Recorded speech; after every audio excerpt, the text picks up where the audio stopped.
mới mua được chứ giống vậy.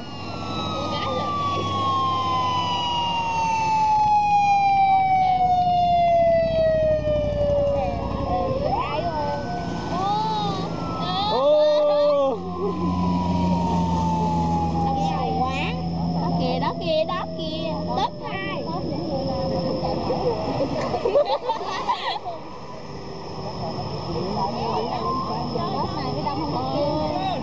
bên cha nè ở nhiều chứ kìa. Trọng bông lên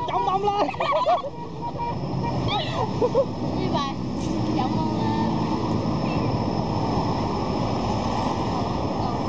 còn với ít nha, mới ít mà nhiều lắm anh ta. này mấy xe của nhà tài trợ rồi không à? Mấy chiếc xe một cao mấy chiếc xe rồi chạy đang Xe đó là mấy xe ấy á, xe dự trù á. có bác sĩ theo nào đạp nhiều dập gì ê trời kìa có kìa Xe mô tô không à?